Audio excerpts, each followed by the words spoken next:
What's good, YouTube? It's your boy back with Abdul Aesthetics and Bradley Martyn.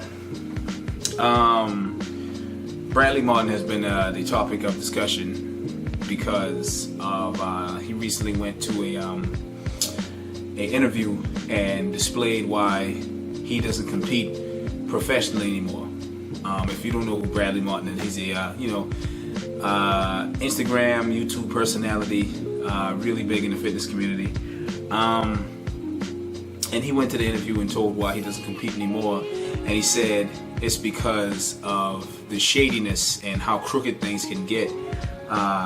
Also stating that he went to compete in a show and, was kind of given the backseat to a competitor who, didn't look anywhere near as good as he did as far as physique is considered.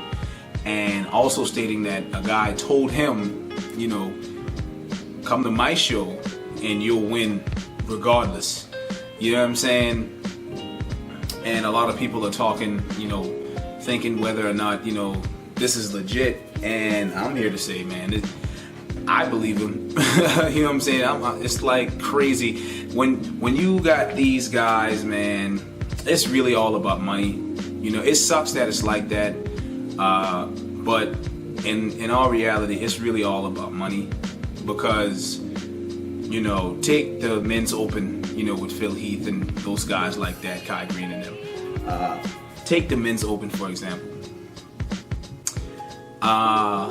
If you had a competitor, this is kind of the reason why Lee Priest, another famous bodybuilder, he doesn't compete in the IFBB anymore. When you have someone like that who's outspoken, they speak against, the standard of, what the, Mr. Olympia organization and the IFBB, he speaks against that standard.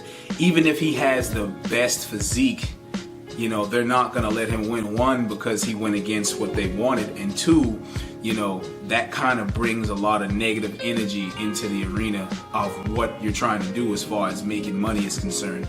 And when a guy, especially take someone like Phil Heath, Phil Heath has, he has had the better physique in most of his shows, not all of his shows, but most of his shows. But, they really, the Mr. Olympia, competition, they really focus on legacies. They don't want one guy to win this year and then this guy to win that year and then this guy to win it back. No. I mean, if it comes down to it, you can lose, your crown, your Mr. Olympia crown to a better competitor.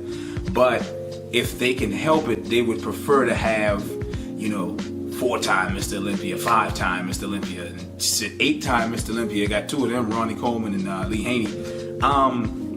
But so they really dialing on legacies, you know what I'm saying?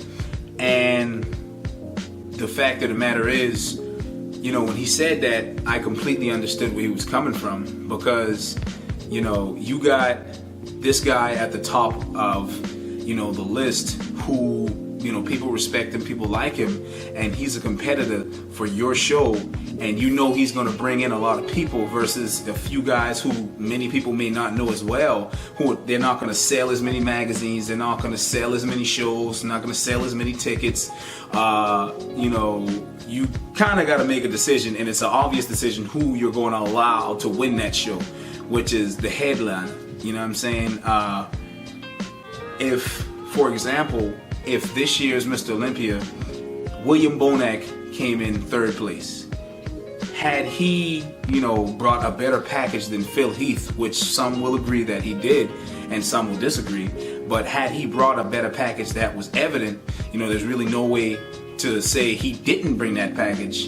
I'm pretty sure they still would have gave it to Phil Heath because he's the 6-time Mr. Olympia, almost 7th-time, that's what the people want to see. You know what I'm saying? They want him to carry on the legacy of legacies. You know what I'm saying? So he's the guy that's going to sell the most tickets. Him and Big Ramy, they're the guys going to sell the most tickets, but more so Phil because he was the champ last year. You know what I'm saying? He's the guy that people are looking forward to, seeing him defend his crown. But kind of getting off topic, but just to wrap this up, I'll leave a link to the video in the description so you can check it out.